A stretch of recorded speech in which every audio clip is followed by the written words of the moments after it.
So by the time you all see this, a few weeks have passed, maybe even a month, and I forgot to take my headset off. But a few months, or about a month, has passed, maybe a little bit more. Of course, I announced the retirement of one of my business clients, and in our conversations, as I was moving his equipment out of his business location and taking it to his home, the discussion is it takes longer to close a business than it does to start one. Yes, correct, absolutely. And so anyone who is in business, or if you're thinking about, closing down, retiring, plan it if you can, as much as possible. Sometimes an offer just comes along, it's just too good to do anything but do it now. But if you have the opportunity, plan it out. Make sure you're talking to your accountants and your attorneys about how to do this properly, because it's just not a matter of turning off the light switch and it's done. You still have to keep business records for an extended period of time. Again, your accountant will be able to tell you how long you have to keep certain business records with you, for auditing and stuff like that.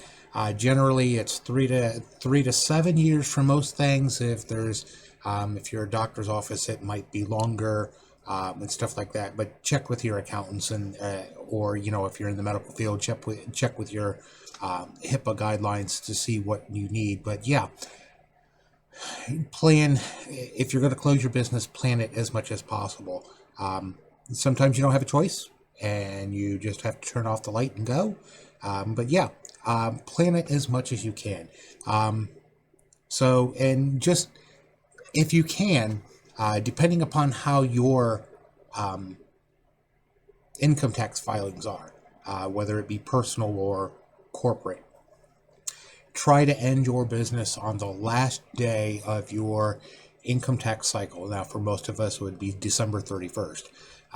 But corporations have different cycles. So, but yeah, and here's the reason why, because even if you close, December 31st of a particular year, your books will still have to be open at the minimum at least 6 more months, because you have corporate taxes to file and city taxes to file, and employee taxes to file if you were doing last paychecks for employees, W-2s to send out.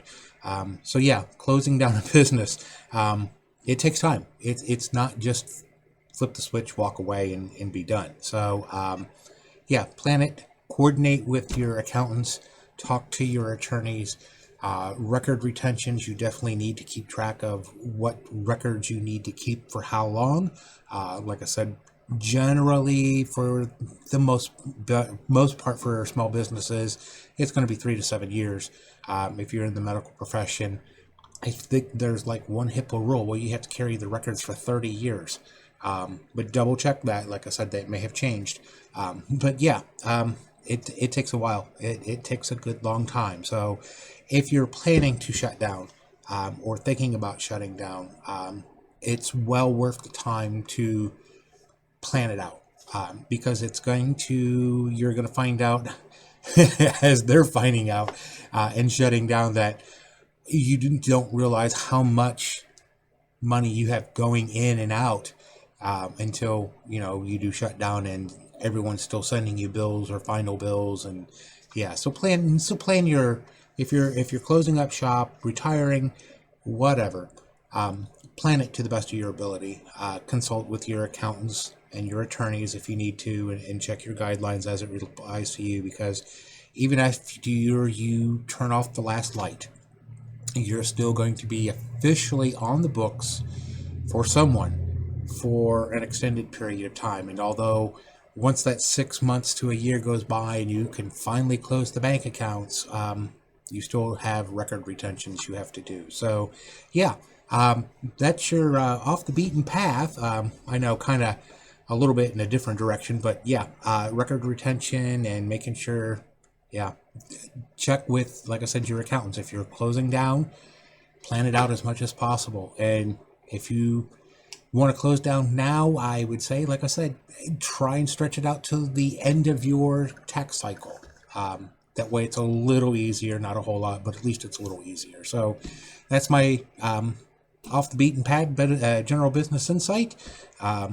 If you need us, here's phone number down here. Like I said, always consult your accountants and or your attorneys for how it applies to you. But yeah, computer services, give us a call. There's our like, share, and subscribe. If you don't have a Google account, there's Facebook. You can always find us over there. And, you know, it was sad to see my business client go, but they left on good terms. So anyways, if you have any problems or questions with your computers, give us a call.